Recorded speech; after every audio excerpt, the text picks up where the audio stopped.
Good afternoon, everyone. Thanks for joining us today for Smart Marketing Strategies. My name is Carrie Simpson, and I'm the founder of Managed Sales Pros. I'm joined today by two powerhouses in the channel marketing community, CJ Arlotta and Marie Rourke, who is the founder of Whitefox Marketing. Before we get started, I just wanted to mention a couple of items. On the right-hand side, oh my goodness, sorry, I'm using a new platform and I've already, there we go. On the right-hand side, you'll notice that there's a chat box. You can pop all of your questions into that right-hand panel. I normally like to hold the questions until the end of the content presentation so that we don't interrupt anyone's thought process. But as you think of them, feel free to pop them in there so that I can read them out to both Marie and CJ. And if it's a specific question for a specific presenter, please make sure that you state that. Otherwise, I'll ask both presenters to answer the question. So joining us today is Marie Rourke, who is the founder and chief strategist of Whitefox PR. And she's well known in the channel. If you attend channel events, you've probably seen her in the hallways. She's got more than 18 years of experience across both the IT and telecom channels. And she launched her business in 2005 with the vision of bringing channel relationships, marketing, PR, and communications to the forefront. Sorry, can everybody hear me okay? If you can hear me all right, can you just pop yes, I can hear you into that chat box? It looks like I'm having some connectivity issues currently. Ruth, nice to see you. Thanks for joining. And also joining me today is CJ Arlotta, and he founded CJ Media Solutions in 2018. You may have read things by CJ in many of our industry publications. I know him best from his work with MSP Mentor and the VAR Guy. He also worked with Informa and Channel EDE. And I didn't know this before I invited CJ to join us on the show today, but he's written for Forbes and the Saturday Evening Post, both of which I enjoy very much. Prior to being a journalist, he worked as a communications specialist on political campaigns and for government officials in New York State. Nice to see you guys both today. Thanks for joining me. Thanks for having me. Yes. So before we get started, one of the things that I've noticed when I'm on webinars is that occasionally when I'm trying to learn something new, I'll attend a webinar where we use abbreviations or terms that I'm not familiar with, or terms that sound very similar or are used differently through different industries. For example, when I'm talking about lead generation, I'm almost always talking about outbound cold calling because that's the industry I work in. But if you use lead generation in another circle, it might mean something completely different. So if you want to just take a minute to look at this slide with me, we're going to talk about content marketing today, public relations, lead generation, media relations, earned media, conversion rates, and social selling. And these are terms that CJ, Marie, and myself use pretty constantly throughout our day-to-day activities. But if you're not familiar with them, just take a minute to get acquainted with the things that we're going to talk about today, so that if we use an abbreviation or one of these terms, your understanding of them will be, maybe not on par with ours, but at least you won't feel left behind at any point in the presentation.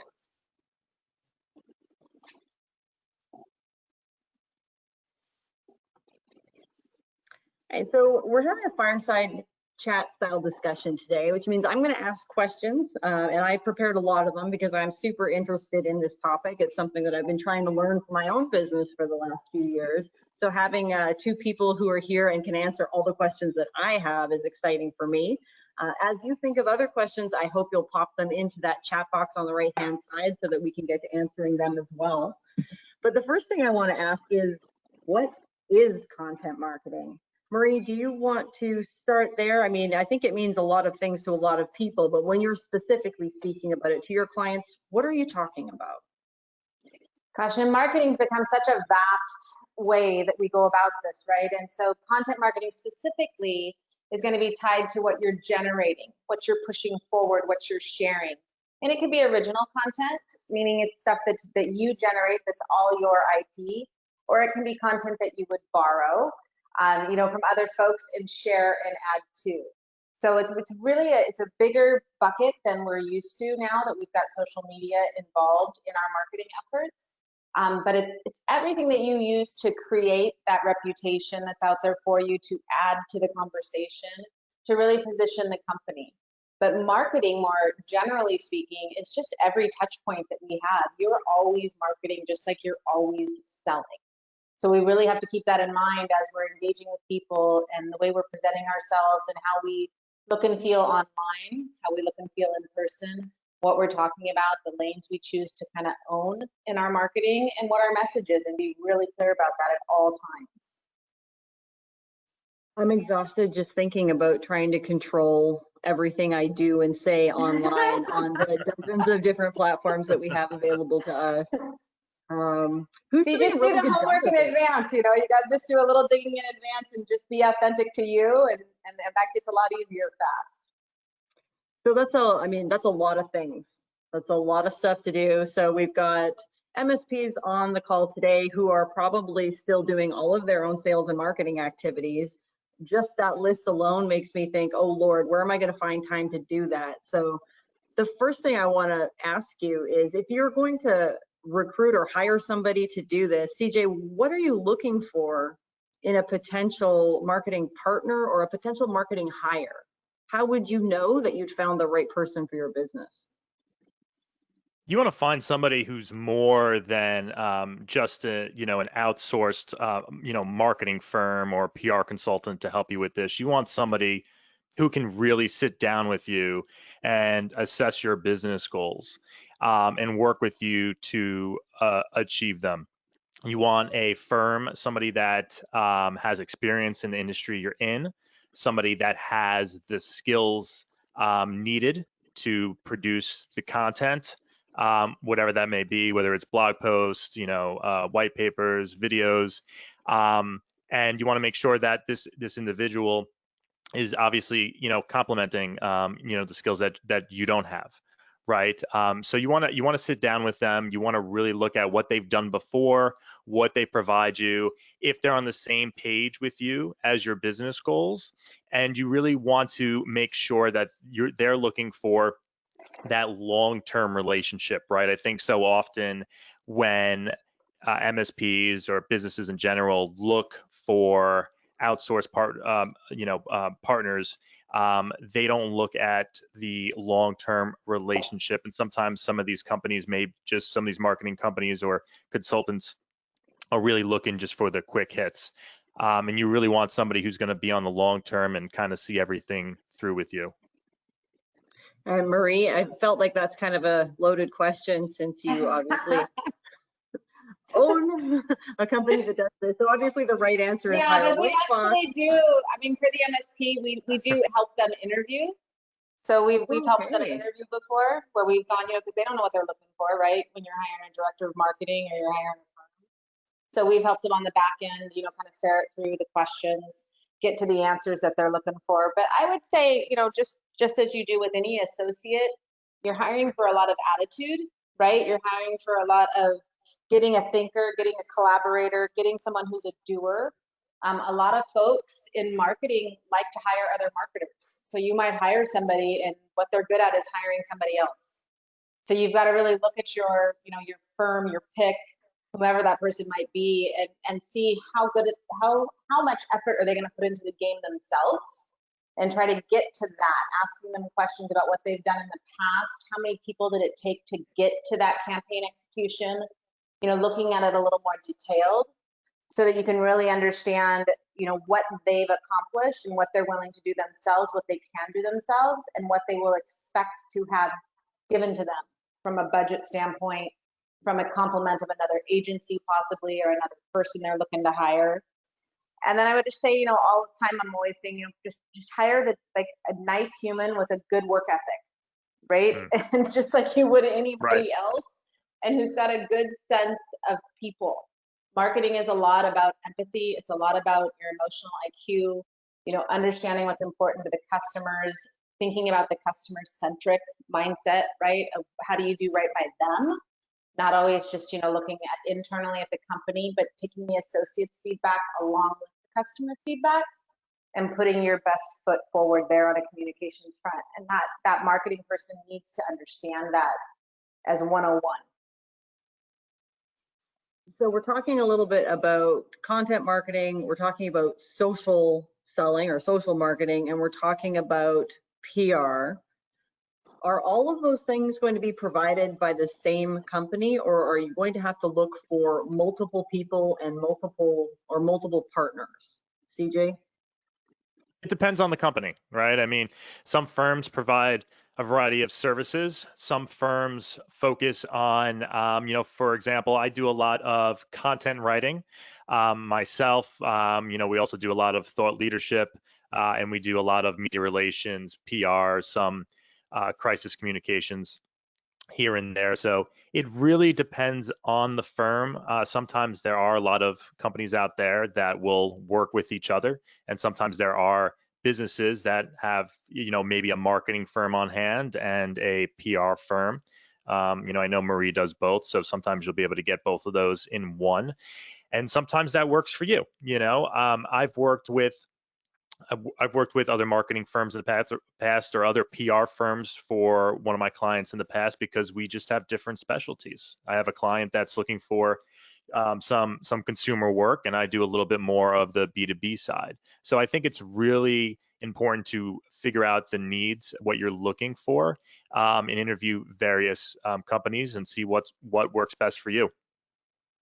So Marie, if a company's just starting out, they've kind of neglected their social or content marketing as like just the way business owners can, right? We get busy, we go from fire to fire, and then as we mature a little bit, we start prioritizing different things. If I'm just now saying, okay, the whole market can't be wrong, maybe I need to pay attention to this content marketing stuff, what should I expect to budget? And let's say like most of just looking at the attendees here today, I can see there's companies on here that range from probably $500,000 in annual recurring revenue, all the way up to about $10 million of annual recurring revenue. And obviously they're going to have different budgets and different priorities. What's a good entry level price? If I'm just getting started and I want to do something, what should they budget? How do they plan for this? So we get asked this question a lot, and I think if you're not busting at the seams with sales leads, right? You're going to hire a marketing person, right? That hire has to be an investment. So you have to budget for them first. And so if you can get that marketing person inside, and then you've got to look at what you're going to be communicating. So you got to prioritize the communication first before you actually go out and start pushing that communication forward and putting money and dollars and spend, whatever you want to call it, behind it. Because if you're marketing the wrong message, it doesn't matter how much budget you put behind it, right? It's going to fall on deaf ears. People aren't going to have that call to action. So we say, always budget for the person first, right? So you can hire the right person, and then have that person do the assessment, do the homework up front to see what the why is for the company. Why do they do business with you? You'd be real surprised. Sometimes what you find out is the reasons, especially as an MSP. They might think it's technical, but really why the people do business with them is because they pick up the phone every time they call them, right? They feel like they really give a damn, if you will, to borrow from Marcus and, at KME Systems, about what they've got going on, right? To CJ's point earlier, they're really aligned with their business goals. They feel like it goes beyond the technology to the end game, right? The outcome they're looking for.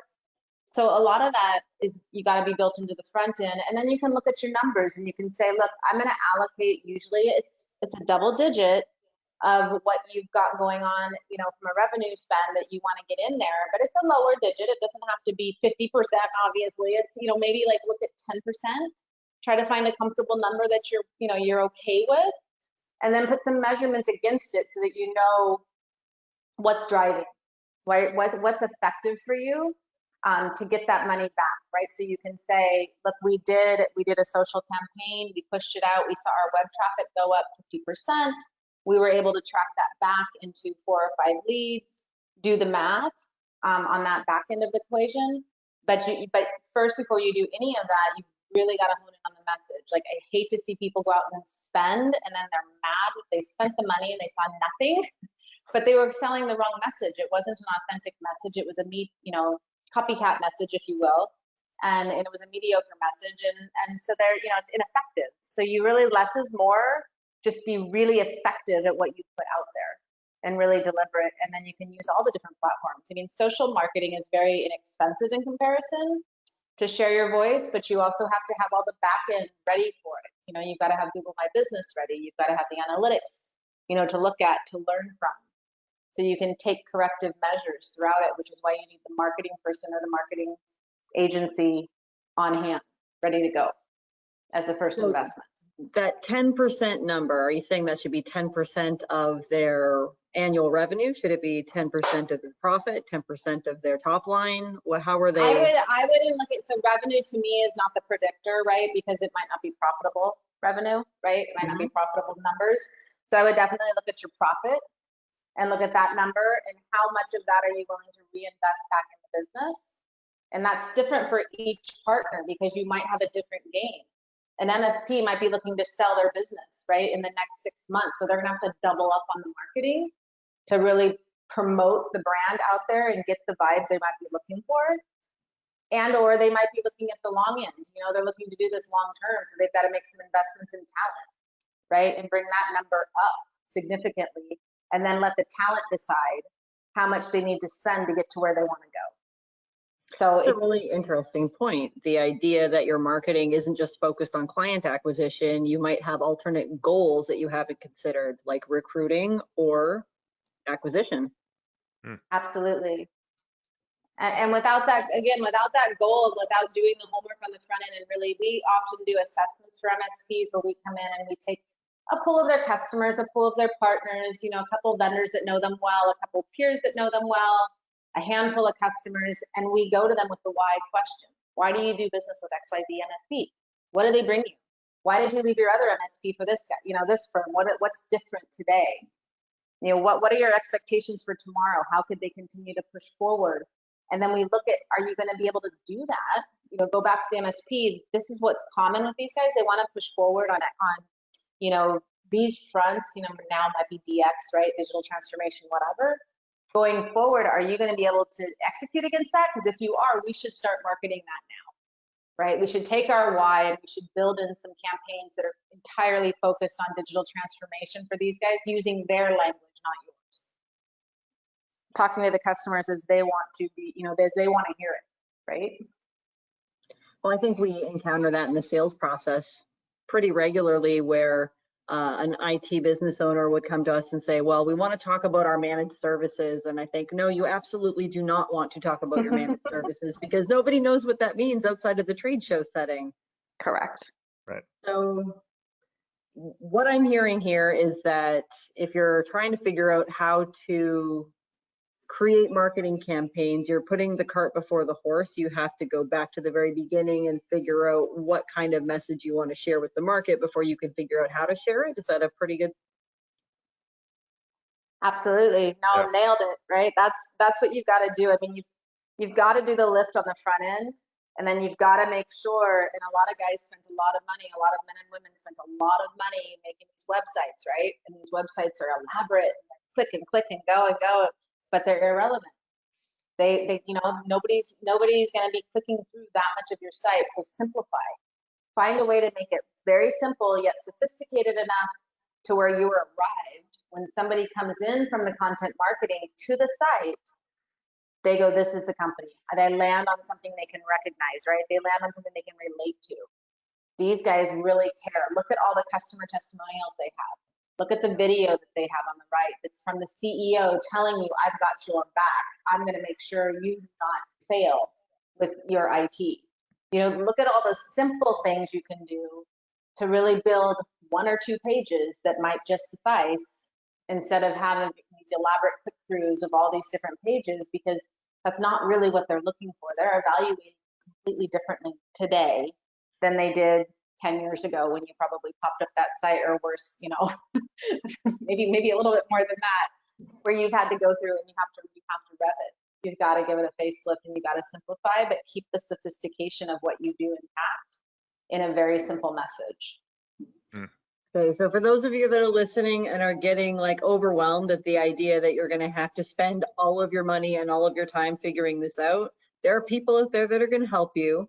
CJ, I want to ask you a couple of questions just about how people would figure out what they should do. Like, let's assume for a minute that somebody's sitting on the webinar today and they're like, well, I don't have a budget and I have no idea what you're talking about. How could they begin this journey without having to go and make a large investment in a company that maybe they're not certain about, or make an expensive hire in the middle of a pandemic that may not be, you know, the wisest investment if they're wondering what's going to happen in the next 6 months? What are a couple of things that they could do right away just to get from zero to, okay, well, now we're doing something? And I know, Marie, you were like, I understand what you're saying with the, like, we have to figure out what our message is. But if they don't know how to do that and they don't have any money, should they not market at all? Or are there some simple things that they should do just to make some impact now? Absolutely. Yeah, I mean, CJ, go ahead, because no, please. well, I was gonna to address your first question, and then Marie maybe want to take the second one there. But you know what they can do is, I mean, you know, there's so much educational information out there right now. I mean, you're listening to this webinar. There's plenty of webinars out there. There are blogs out there, podcasts you can listen to. So there are so many different ways you can go about learning how to do some basic marketing, some basic PR, and go from there. Also look in your network. Who do you know, right? I mean, you may know somebody, a colleague of yours, a friend of yours who does marketing, who knows somebody in it. See if you can learn a little bit from them. Go into, you know, is there a way you can barter with people in trade services, right? So there are many different ways that you can go in and learn what you can do to kind of just get in on the ground level. And I think, you know, you can start small. You don't have to do this huge marketing campaign. If you want to start, you know, doing blog posts, for example, start small. You know, you maybe get one once a month, and then you want to increase it once a week, and then twice a week. So there are so many different things that you can do with that. But I think the best piece of advice is to go out there, keep learning from these educational materials that you find, and start small and see what works. And then eventually you'll start seeing some things that do work. And then if you start to build that up and you're ready to reach out to a marketing company to take that on, then that's the route you take. I love that. The idea that there is a lot of free content. I took some HubSpot marketing courses throughout the pandemic to learn a little bit more about content marketing, and they've also got a social media certification course, which then I would also caution people to say, like, just because somebody has a certified by whoever sticker next to their name doesn't necessarily make them a marketing expert. All I had to do was watch 20 hours of videos at 3.5 times speed to get that certificate. So, you know, I wouldn't consider myself a marketing expert after one HubSpot course. But Carrie, and HubSpot is great too. They have a blog that has plenty of information on that you can go on, various topics, in-depth material. If people want to go on and, you know, learn a little bit there, they really have a great resource on their website. no, I was like, we're considering moving to HubSpot specifically because of that. So what a great use of thought leadership or content marketing. Right. And that's the thing is these guys need to market what they know. I mean, HubSpot's marketing what they know, right? To their existing audience, to new, you know, to prospects, to build that out. And that's exactly what the MSP needs to do. Market what they know best, contribute to the conversations, put their name out there, raise their hand with their vendors, raise their hand with their disties, tell them, hey man, I'll contribute to, you know, your blogs. I'll go head first into your program with you, quote, be an endorsement. You know, can you help me out in designing a program where I can do a case study, you know, with XYZ vendor, you know, so we can promote this solution. I mean, it's a lot of taking the initiative and making the ask, right? Getting the courage to just make the ask, contribute to the conversation, start the conversation, right? Get it going. And the money will follow, the efforts, the opportunities will follow. And they'll start, people 9 times, you know, 10 times bigger than they are, will start using their brand, putting it out there. And then first step for the MSP, if a distributor or a vendor uses you as a poster person, right? You take that and you market that out yourself. You know, so thankful for the opportunity to be a part of this is why this solution is important to the marketplace. You know, you just kind of push that out on your own vibe, to your own. They'll have a bigger budget for sure, so. Yeah, I mean, it's just borrowing from that energy. And exactly what Marie was saying too, all of that, you build that up and it really gives you that authority on what you're an expert in, right? And you can repackage that and show that to potential customers and show them that you've been working with these larger vendors, maybe a case study, for example, and it really gives you that additional authority, figure that you actually know what you're talking about if you're creating blog posts on various trends in the industry and how you've overcome issues here and there, and what you can do for them. It really gives you that additional authority figure that customers are looking for when they're, looking for an MSP to work with. Yeah, CJ, you made a comment about connecting with your network and seeing who you can barter with, who you can learn from. Are there some people that you follow online right now that you'd recommend people taking a look at? Are there, like, whose content are we stealing when we got off this webinar, CJ? I don't know if I have anybody specifically that I would go and steal their content from.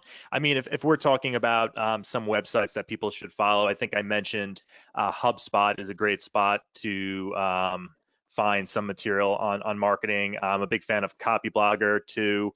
I think Copyblogger also has a podcast to check out.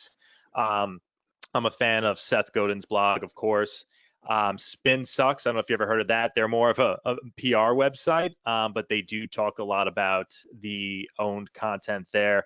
And I think it's really just understanding what type of content really rings with the customers and the prospects. And you're looking for some of that original content that people are looking for, something that's engaging, something that people want to share, right, on their various platforms, whether it's LinkedIn, on social media, and you want that content to make sure that people are acting from it, right? It's not just there. People are doing, whether they're downloading a white paper or whatnot, and it's not just explaining things, right? It's really providing concrete examples, and people are learning from that particular piece of content. I think that's really key, and the people that do that will see success.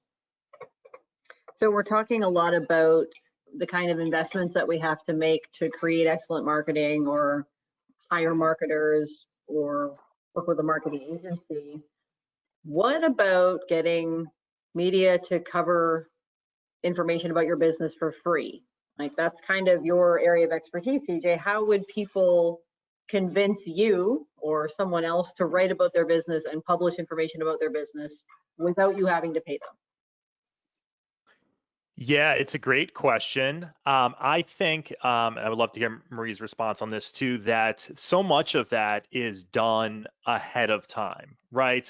You have clients and they want you to put together a press release and pitch something to the media, right? But the key, especially if you're pitching to channel publications and you're doing B2B, you should be following the publications. You should be paying attention to reporters in the areas that the reporters are covering. All that work ahead of time. Reach out to these reporters, learn what they like to cover, learn what they don't cover, learn the type of publication is. For example, there are some publications that like doing kind of the in-depth analysis, and they're looking for sources. Then there are some publications that will, do a quick blog post, and maybe you can get a small nugget of news in there that way. So I think so much of the work is done ahead of time with starting out, reaching out to the journalists, really maintaining those relationships. So then, when game day comes and you want to push out a press release, you can send it to those reporters, and hopefully, if it's pitched correctly, hopefully, and it's the right news and it's for that right particular website and it's newsworthy, they're more inclined to cover it. But I think a lot of people, they forget about that long-term, again, I mentioned this earlier, like that long-term relationship building. You shouldn't look at this as like, short little spurts, getting some news in here and there.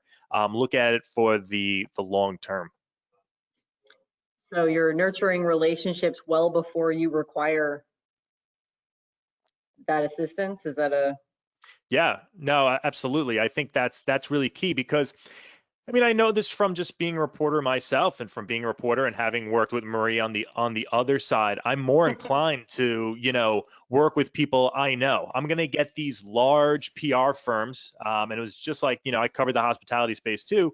And, it's the same thing there. You get these large PR firms, the Edelmans of the world, and they'll reach out to you and I'm like, I don't know who you are. So I'm less inclined to cover that news unless it's something, really big. And those large PR firms have their place, right? They have their place in the game. But when you work with somebody, like when I was working with Marie, I know who she was. I've seen her at conferences. We're able to work together, and I know I'm able to trust her what she's giving me. And she's a resource to me, right? Sometimes I'll be working on a story and I'm down to the deadline. I need a source for something. So I'm more likely to reach out to Marie, who has a bunch of clients in her portfolio, and maybe she'll be able to help me out. So it's really important that you build that relationship ahead of time, and always look for opportunities. Like I said before, you want to be a resource. Always look for opportunities to help that reporter in any way you can. Always, kind of be there, maybe reach out occasionally, see what they're working on, see how you can help. Maybe there's something in the industry you're paying attention to that's not being covered. If that's the case, for example, maybe the reporter is interested in it because it's something that's not being covered, or maybe it's something worth following up on. So it's extremely important to do that work ahead of time. I think it's a lot of it too is in the positioning of how you pitch it, right? To use the terminology. But you have to write or share something that their audience wants to read about. And 9 times out of 10, that's not about your brand, right? That's not about, all the wonderful services you provide. It's about an opinion that you have, advice you're willing to give, something you're seeing in a different lens that is going to impact and have a ripple effect or is already having an effect on people, and you have a solution for it.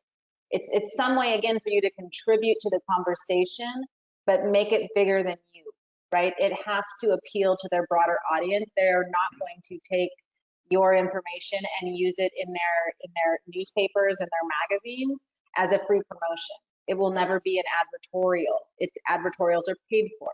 This is stuff that you earn. To your comment on earning media, right? This is stuff that you've gone as a resource to these guys. You've let them know you're a subject matter expert in X, Y, and Z. These are the top 3 trends you're seeing in this space, and this is why it's important to their readership, and this is where the gap is, right? And this is how you solve for it. You've got to package it all up. And then from the standpoint of making it easy for them, when we pitch, we will pitch, just like you would a case study. Here's the challenge that's in the marketplace. Here's the resolution. Here's the picture of the executive. Here's a quote that's relevant, that doesn't talk about our company, that talks about the impact on the industry. We'll put in there the LinkedIn, link if we need to for them so they can go and see the person's background if they're an unknown. We bundle it all together and make it just super simple for them to write their story, right? Use bullets. The days of long form are kind of, beyond us right now, right? They don't have the time to read it. So using bullets is an easy way to do it. Even when you're doing your case studies, Salesforce put out these case study cards. All it says is, the problem, the solution. That's it. It's super simple, but it gives people something to relate to. And they put out 10 of them, and they've got them out there just circulating. The MSP community can very easy solve for a lot of these problems by identifying it, marketing that challenge out in the marketplace, and marketing the solution, which is their services and why they're in business. You asked earlier some examples. I just wanted to give these guys some examples. Carrie Systems is a great example. You go to Meriplex is a great example. They're out of Texas. They're an MSP out of Texas. Platte River Networks always sets a really good example. Ready Networks that's out in Chicago is doing a lot of social, setting a good example. Those are websites that these guys can go and look at and get a vibe for what are they doing differently that they're not doing on their site. You must be doing a great job with them because I recognize 3 out of the 4 of those names. Yeah, that's good. Platte River's always in the news about something. Right? Yeah, David's always sharing something about something. I mean, he is. They're always contributing to it. They've always got an award or something. And that's another thing that, we didn't talk about some of the MSPs, it is important for them to celebrate their success, right? And market that success out. It feels funny. It feels like promotion, for yourself. It feels a little self-serving, but it is really good stamp of approval, especially if you're getting awards from, the bigger brands. If you happen to get an award from an HPE, or you happen to get an award from one of your distributors, or you get a community award, the From the Heart right now, the purpose driven, right? What you're there for. Why are you doing what you do? Marketing the simplicities of all of that and really showing the heart of the organization and really showing how you want to bat for your partners, especially in this pandemic. Doing it the right way so it comes across very sincere because your intent is good, that's going to go a long way for you. That's going to help you really, really kind of share your success, share your services with folks in a way that's not going to turn them off. With regard to the trades, how you would do that, with regard to the press, how you would do that, again, you have to write something or share something that their audience wants to read.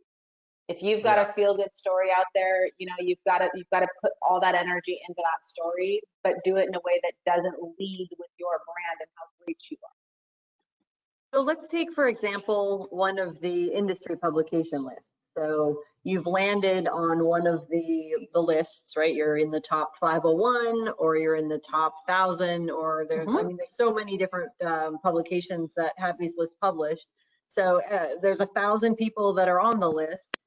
What do you do differently than the other 999 that also, were mentioned on that list? How do you make your particular press release stand out?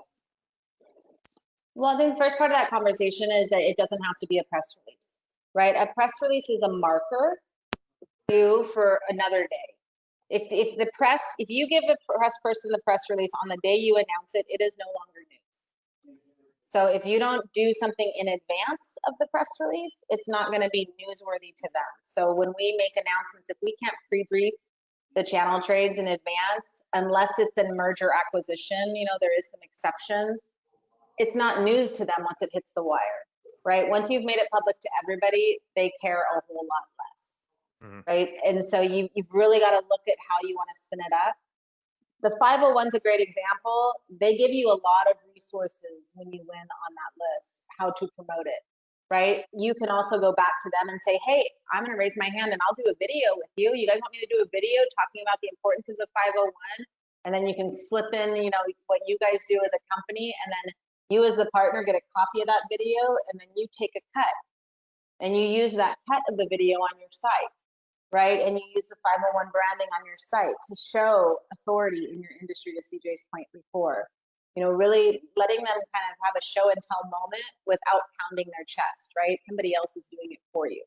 Or you ask, the leaders over there, the editors over there who are leading 501, you ask them for an endorsement. Hey, could you write me an endorsement that I could put on my website for this that's unique to me, right? And again, it's a lot of asking. It's a lot of just putting it out there. I mean, the worst thing they can say is no. It's like dating, right?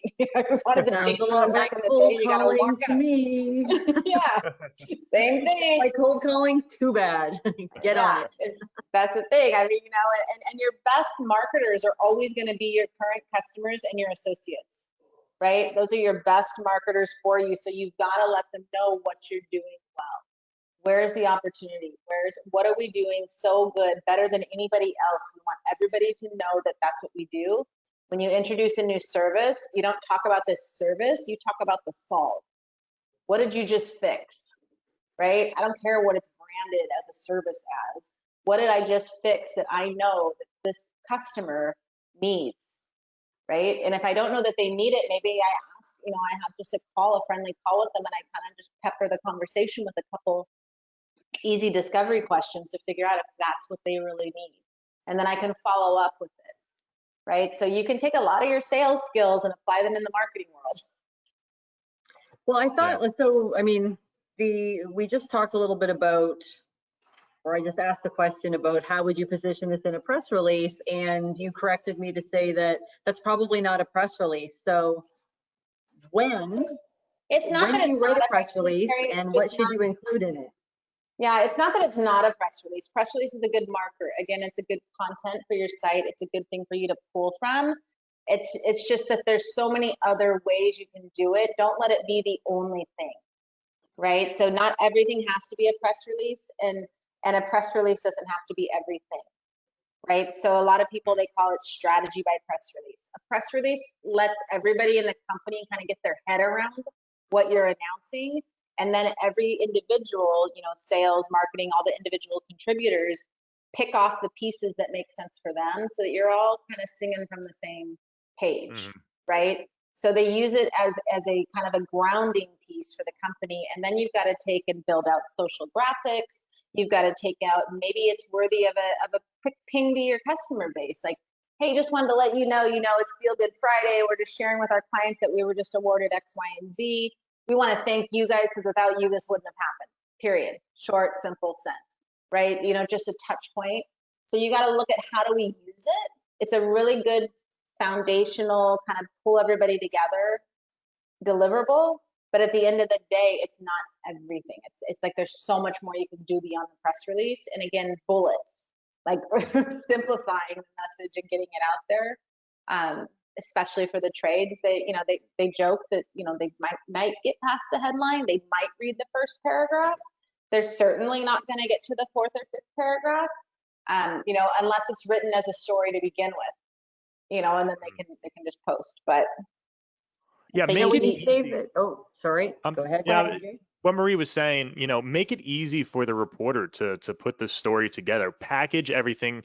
And Marie mentioned bundled it. I always think of packaging it like a little gift and putting like the bow on top and handing it to the reporter. Everything's here that you need to put this story together. Like Marie said before, you want to put a headshot in there, some talking points. Maybe you do want to put a press release in there. You want to make their job a lot easier. And when you do that, they're more than likely to cover the story. Maybe not that particular story at the moment, for example, but maybe they'll see that and go, save that somewhere for a story down the line, or maybe even a bigger story. And I just wanted to touch upon something that we were talking about press releases. There are other ways, for you to get your name out there besides than just sending out the press release, right? Like Marie said, it's a good marker. Hey, wait, I need to stop you right there because you guys have said marker 3 times now, and I just want you to share with us what that means, because I'm not sure when you say it's a good marker, like. Well, Marie, did you use the term? It's a timestamp, yeah. So when they're going to, if they've made an acquisition, so we have a lot of mergers and acquisitions going on in our industry, right? Or they've collaborated with somebody. It's a good stamp in time for their website, for somebody to go back, or for you to have an index, right, in the world of online, for somebody to go back as a point of reference. So it's a good, it's a moment in time that you want to, solidify with for the company and say, this happened here, and we are officially telling everybody about it, and it's important enough to put a press release on. Correct. Excellent. Yeah. Sorry, I interrupted you, CJ. No, yeah, I was just talking about with the, additionally in the press release there, there are other ways to get yourself in the news. You put together a press release, you pitch that press release, but you may also pitch other topics, other thought leadership opportunities to be in the publications. And you mentioned, for example, the 501. Now, that may be a great opportunity, and I think Marie touched on this earlier, that it's a great, kind of an own content opportunity. You could blast that out in your blog, you could create video content out there, push it out that way. But also with those publications, other publications aren't necessarily going to cover that, right? Because they're going to look at that as a competitor, but try to see what they're doing with the 501, see if there are opportunities for you there to work with them. And then, come up with ways for the reporters to package the 501 together. Are you looking for, reach out to the reporter and say, hey, I'm interested. Are you doing anything on the 501s? I don't know, their 2021 trends. Are you doing like a slideshow with that? Because if you are, I would love to be part of that. And sometimes you give the reporters ideas and they go, actually, that's a great idea.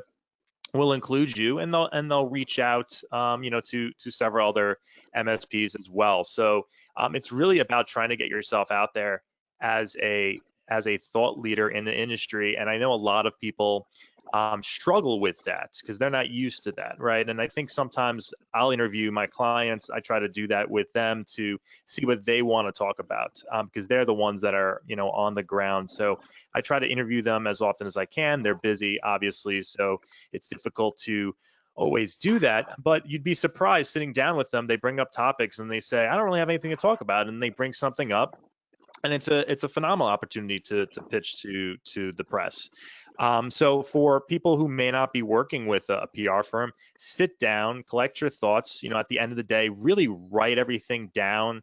If you're better off at sitting down with a voice recorder on your cell phone or something like that, and recording it, just to sit there and collect your thoughts on different topics, on things you've done, on things that interest you, maybe something you want to learn about. Just sit there and collect all of that. And when you do that, it's a lot easier for you to collect your thoughts and put something together and reach out to somebody from the media. Yeah, a good exercise is to put down, we've done this with a couple of the communities that we work with, is what do you know definitively to be true, right? Like, what is a best business practice that as an MSP? What are 5 ways for you to, not get hacked? What is one thing that's going to change the game, moving forward in the new year that you feel comfortable talking about, right? Because you got to stay away from those, again, back to dating. Don't tell everybody everything at once, right? Stay away from those controversial topics out the gate, right? Get going in your lane. Right. Put that Let's talk together, about the upcoming election. right? Yeah. Let me tell you who I'm voting for. Like, Yeah. And why? right? Putting those like 5 little dots down on paper about what you're really good at, and then saying, look, okay, I know I've got 5 reasons why 2021 is going to be a banner year for UCAS, whatever it is, right? It is. Put that down on paper. Hire a reporter to interview you and write you a 400 word article on that. Or do a Q&A with an associate where you say, hey, look, here's 4 questions I want you to ask me. We're going to type up the answers, and I'm going to post this Q&A on our website to better educate. Look to educate the partners, and look to educate your customers, look to educate your providers, right? You guys, the MSP is the subject matter expert, right? So you guys have to kind of own that and be comfortable owning that, and be able to share that with them and say, look, I'm the one you want. I'm the one you want to talk to. I'm the one in the field. I'm the one who understands the customer's pain points. How can I help you? And in turn, get your brand out there too. Mm-hmm. I can see a lot of people feeling uncomfortable or like they are bragging when they're posting great stuff about them or their business, but if they're contributing in a genuine way, it'll be different. So if it's only awards, if anything on your website is just all your awards and everything's there, not going to happen, right? That's not what we're talking about. But you've got to find the balance between what you can market that you're good at from your IP that you can share and that will help other people, and then you can slide in a few of these wins here and there, and you can contribute those to your customers. I mean, they're for me, I'm only as good as the clients who we're picking up, which is why it's so important for me to be really, definitive on who we want to do business with, because it's a shared reputation at that point, right? Mm-hmm. And that's the same thing with an MSP. Really understand who are your best customers, who are the customers that you love doing business with. Now figure out why you love doing business with them. Now, what do they have in common? What are the traits you're looking for in a customer? And start using those as some of the ways you're going to market your company, because that's what you're going to attract, right? Putting out that energy and attracting it back. What do you want to attract today, right? The same idea. You got to look at those really great customers and then look to replicate those customers. And sometimes you don't know. That's why it's so important to go out there and kind of assess what you have. Look at your portfolio of customers, find out what the good ones have in common, and then go hunt for those and go figure out what they're looking for in a partner, in an MSP.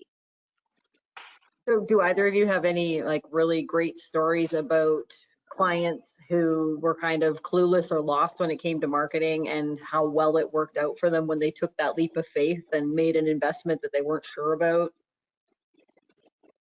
I don't have. Oh, I'm sorry. No. Go ahead, CJ.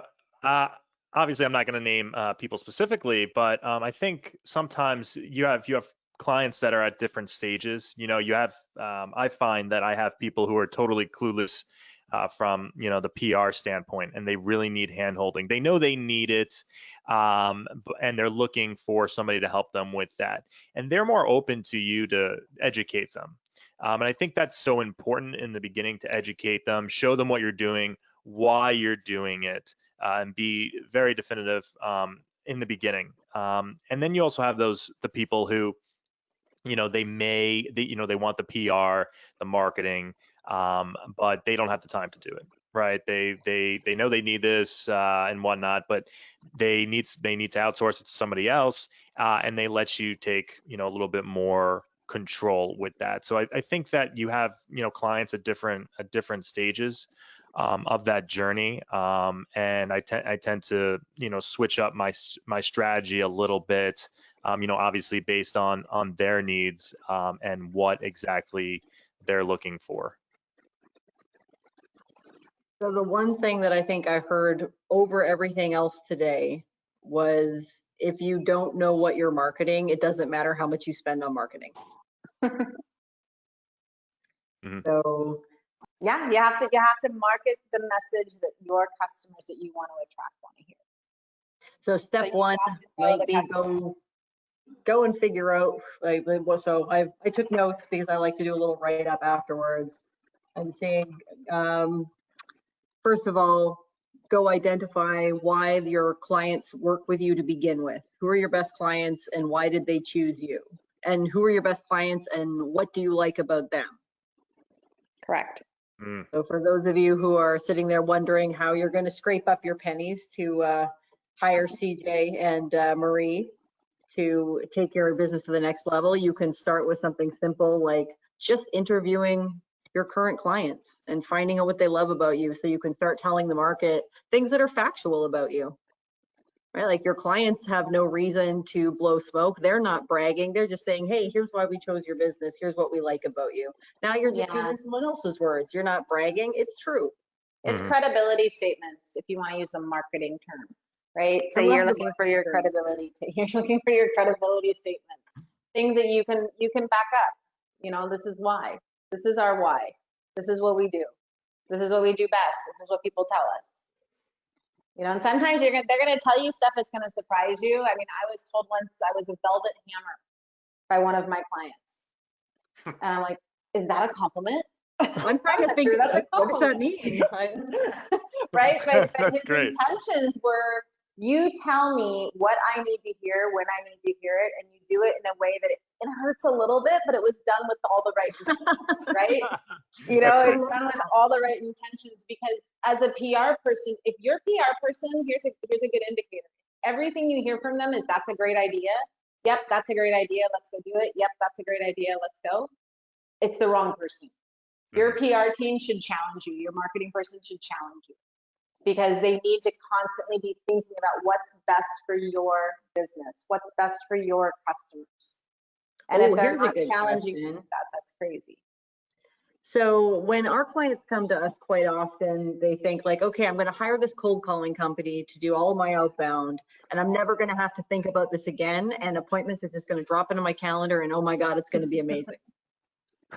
How often, how much participation is required here? Once you engage a marketing company, how much of your time are you going to have to invest in making sure this runs smoothly? Is it a set it and forget it solution, or should somebody be prepared to do a lot of work when they engage with a marketing firm?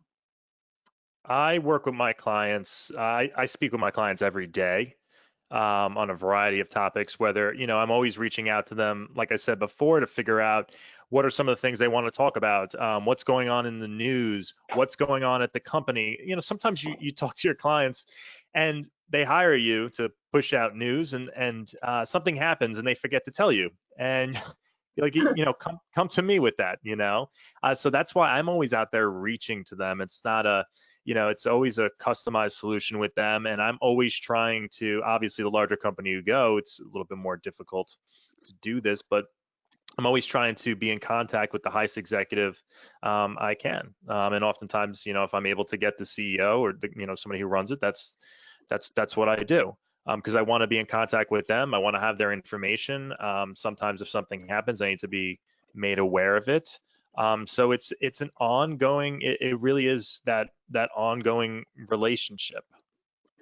So the best marketers that I know are the glue within the organization, right? They go through to each of the different organizations. They go to team meetings. They volunteer to go to meetings to hear what's going on. They're actively involved. And if a CEO or a director or managing partner, they hire a marketing person and they never meet with them again, shame on the CEO, shame on that decision maker, because that's your brand. It's what you own. It's what you can definitively own. It's just like your attitude, right? It's just like, this is what you own. You have control over it. It's what you're putting forward. And if you're going to give that control to somebody you just hired with no guidance,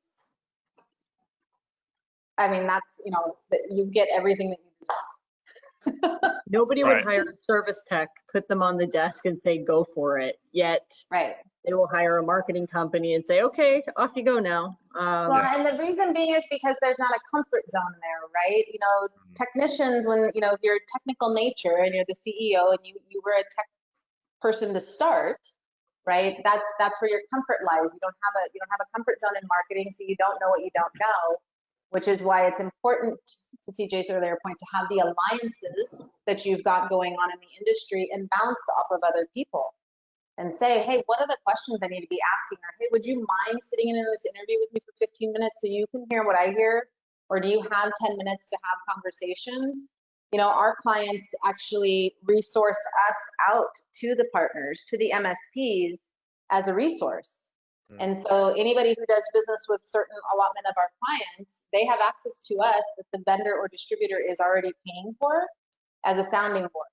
So I've met with tens of, dozens of clients of Ingram Micro, for example, love their MSP communities. I've met with tons of those guys, directors of marketing, and just had one-on-one meetings with them. Can I bounce this campaign off you? Where do you see the holes? Do you see anything I'm not seeing?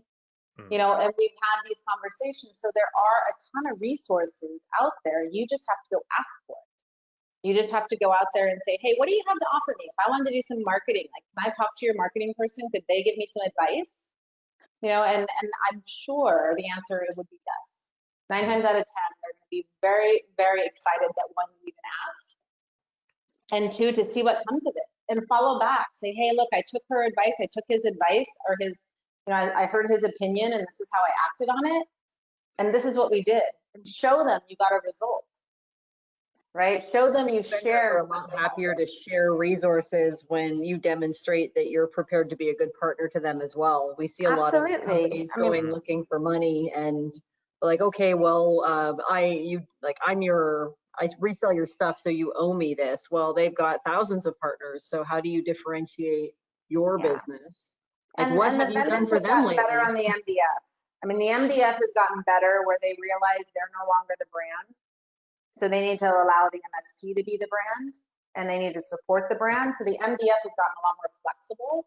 We've seen people buy growlers, fill them up with beer, brand it with logos on it, and drop it for delivery at doors now for happy hour because we can't see each other, right? There's different ways to go about it. You just have to be able to show the map back, right? Show the trail of success back to the vendor or the distributor who gave it to you. And then they'll give it to you again. So any parting information? We're at the top of the hour, and I want to be respectful of everybody's time. So I had so many questions. I'm sorry I didn't leave any time for anyone else, but I have included Marie's, CJ's, and my own email addresses if you want to contact them after the webinar to ask them more questions. But my opinion here, this what I would share is go to where your customers are. What are they reading? What are they thinking about? What are their pain points? If you know your customers are constantly, online, and they're, because of what's happening right now, and they're on LinkedIn, they're using social platforms, invest in some social platforms, invest in some energy around, right? If you know that, your customers are really just stressed and concerned about how to grow their business, look at ways that you can help them grow their business. Look at shares that you can give them. Look at like, you know, ideas that you can send to them that are going to motivate them to continue to push forward, right? And it happens to have your brand logo on it. It can be very subtle. It doesn't have to be, this is the new service you need to buy from me. And CJ, parting comment? Yeah, well said, Marie. I think I'd add just from a little bit of the PR side that I mentioned earlier. Don't be afraid to go out there and reach out to the contacts in the media, the journalists. Learn the publications, read them on a daily basis. Learn who covers what area, what beat. Reach out to them from time to time if you're able to. I know sometimes you're going to be very busy, so it's a little bit difficult, and that's why you hire somebody like myself or Marie. But I think it's very important for you to be out there, to voice your opinion, to provide that thought leadership, to be part of the industry, because I think that your customers are going to be looking for that authority in the space, and I think that's a perfect way to do it.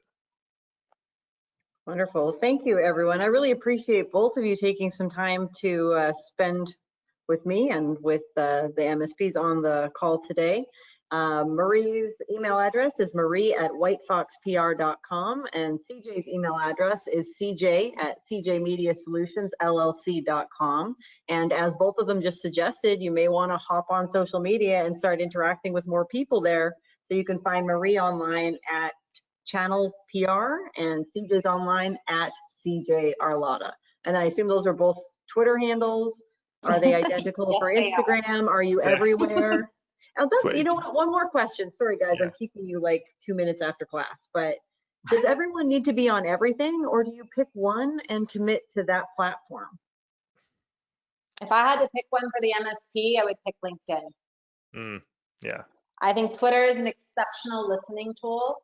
I would have your director of marketing, your firm, whomever, be on Twitter from a learning standpoint, from an always be listening standpoint. Following your customers on social media, you would be shocked at stuff you can learn about your customers on social media. And I don't mean the individual, but that works too. The brands themselves. There's a lot of jumping off points in the conversation that you can springboard to another conversation just by following your customers on social media, and just having that is the only feed you're following. So, but I would say for the MSP, LinkedIn is very important. Shore up your website, get your LinkedIn ready, and just contribute to the conversation. Great. Well, I learned a lot today. I hope everyone else did too. I'm now wondering how much I need to budget for my marketing. Thanks both of you for joining me today. Well, the great thing is you have no shortage of imagery. You always have the best imagery, and that's a lot of the eye-catching moments. So. Yeah. My coffee cup angel is one of my favorite pictures of all time. We started doing coffee sponsorships at trade shows, and of course, trade shows aren't really a thing anymore. So there's not a lot we can do with these this warehouse filled with coffee cups. And we were moving, and I was like, just dump them all out on the floor. I'm going to make a coffee cup angel. That's great. But see, that's you. It's trial and error. You started the conversation talking about how you've been doing this, trial and error, and it is. A lot of it's what's going to work for your business, right? You found your lane, and then you had to make a change. Well, pivoting is hard, and I think everyone on the webinar today would agree that we're all doing way more webinars than we ever thought that we would, and not all of us were prepared for them. So it's been really exciting to watch people improve over the last 9 months. Right? People who never did a webinar before February are all of a sudden, content marketing experts. It's been fantastic to watch some of those companies just get it and dig in. Well, and there's a lot of forgiveness right now on, producing videos. There's actually a preference towards, just having them on their iPhones, right? Not overproduced, just the quick share, and that's something where an MSP can really excel at. Because again, you guys are the subject matter experts. You guys know what you do best, and you know why they need it. I absolutely do not miss videos of people walking through airports with their ear pods in, telling me how to sell better. Awesome. CJ, Marie, thank you so much. I know you both have busy days, so I appreciate you. And I hope everybody will join me on September 29th. I'll be hosting Ian Richardson from Doberman Technologies. And he's going to do a user-facing webinar to show people how Doberman is effectively using online digital advertising currently to attract more customers for their business. So I hope you all join me, and I'll look forward to it. Have a great evening, everyone.